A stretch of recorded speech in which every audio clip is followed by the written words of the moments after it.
आज मैं आमंत्रित कर रहा हूं आदरणीय मुख्यमंत्री महोदय को उनके संबोधन के लिए। आप सबसे अनुरोध, आप अपना स्थान ग्रहण करें। जोरदार तालियों से आप स्वागत करें सर।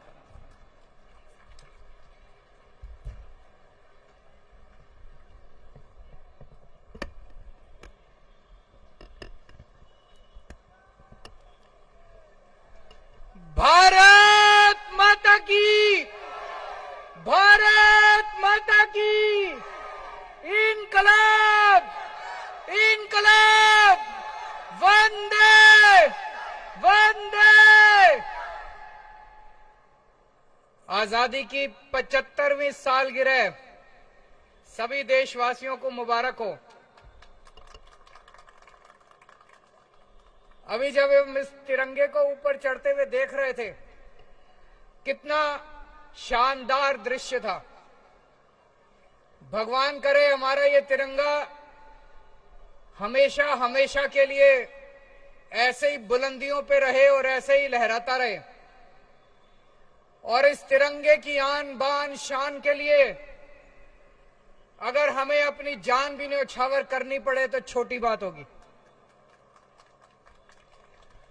1 साल पहले हम लोगों ने प्रण लिया था कि दिल्ली के अंदर इतने तिरंगे लगाएंगे, इतने तिरंगे लगाएंगे कि अगर कोई दिल्ली वासी अपने घर से बाहर निकलेगा, सब्जी लेने निकलेगा, दूध लेने निकलेगा, दफ्तर के लिए निकलेगा, तो उसको कहीं ना कहीं एक तिरंगा जरूर दिखाई देना चाहिए।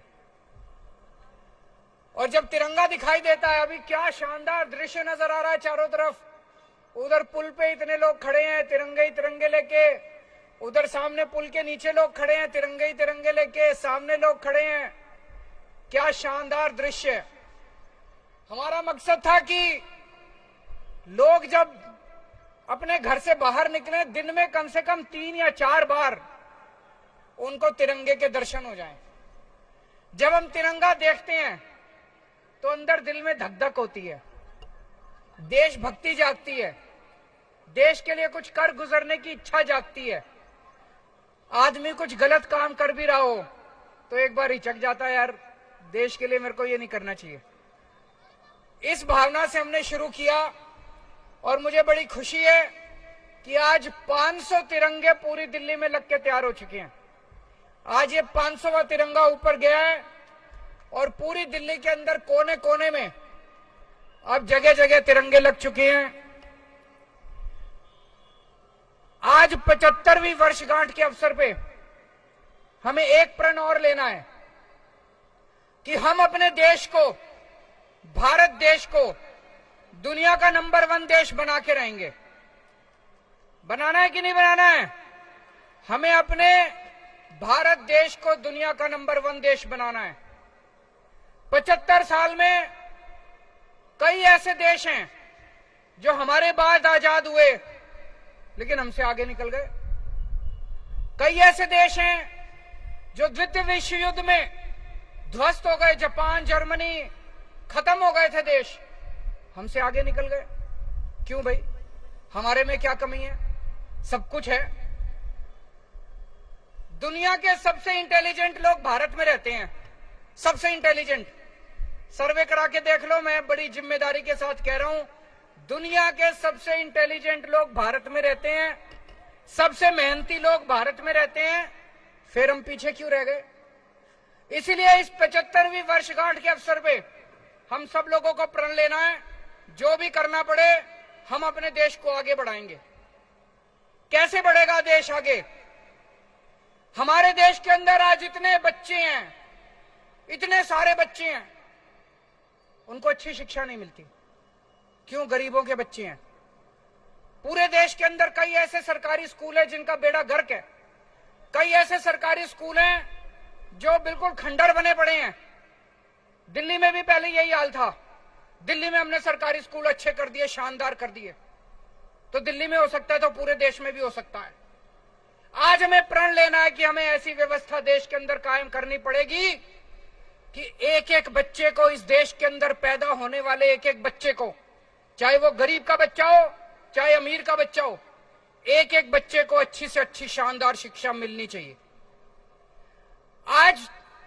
75वीं वर्षगांठ के अवसर पे हमें प्रण लेना है कि हमारे देश के एक एक इंसान को, एक एक भारतवासी को अच्छे से अच्छा इलाज मिलना चाहिए। आज सरकारी अस्पताल में जाते हैं, दिल्ली के तो सरकारी अस्पताल हमने बहुत अच्छे कर दिए, बाकी देश भर में सरकारी डिस्पेंसरी हैं, सरकारी अस्पताल हैं, उनमें इलाज के नाम पे कुछ नहीं मिलता। हमें ऐसी व्यवस्था कायम करनी है कि देश के हर गरीब को या अमीर को अच्छे से अच्छा इलाज मिलना चाहिए। आज इतने लोग बेरोजगार घूम रहे हैं, बेरोजगारी बढ़ती जा रही है। जब तक हम अपने हर युवा की एनर्जी का इस्तेमाल नहीं करेंगे, हर युवा को अच्छा रोजगार नहीं दिला पाएंगे, तब तक देश आगे नहीं बढ़ सकता। आज 75वीं वर्षगांठ के अवसर पे हमें ये सारे प्रण लेने हैं। लेकिन मेरे को दुख होता है, कुछ लोग आजकल कह रहे हैं कि ये गरीबों को जो कुछ फ्री शिक्षा मिल रही है ये बंद होनी चाहिए। मैं सोच रहा था, एक बेचारा रिक्शे वाला, एक बेचारा मजदूर, एक बेचारा ड्राइवर, एक गरीब आदमी, वो बेचारा इतना भी नहीं कमा पाता कि 2 टाइम की रोटी खा ले। अगर हमने सरकारी स्कूल बंद कर दिए देश में, अगर हमने सरकारी स्कूलों में भी फीस लगा दी, कह रहे हैं गरीबों को फ्री भी, मेरे को तो ये समझ नहीं आता ये फ्री भी होती क्या है। अंग्रेजी में बोलते हैं फ्री भी, कहते हैं फ्री की रेवड़ी, कहते हैं ये नहीं मिलनी चाहिए। गरीबों को फ्री शिक्षा नहीं मिलनी चाहिए, या तो सरकारी स्कूल बंद कर दिए जाएं और या फिर सरकारी स्कूलों में फीस लगा दी जाए। फिर गरीब बच्चे कहां जाएंगे अगर सरकारी स्कूलों में फीस लगा दोगे तो? गरीब बच्चे कहां जाएंगे अगर सरकारी स्कूल बंद कर दोगे तो? वैसे ही हमारे देश के अंदर गरीबों के बच्चों को ठीक से शिक्षा नहीं मिलती। अगर सरकारी स्कूल भी बंद कर दिए, हमारे देश में 70 से 80% बच्चे अनपढ़ रह जाएंगे। ये बिल्कुल नहीं होना चाहिए।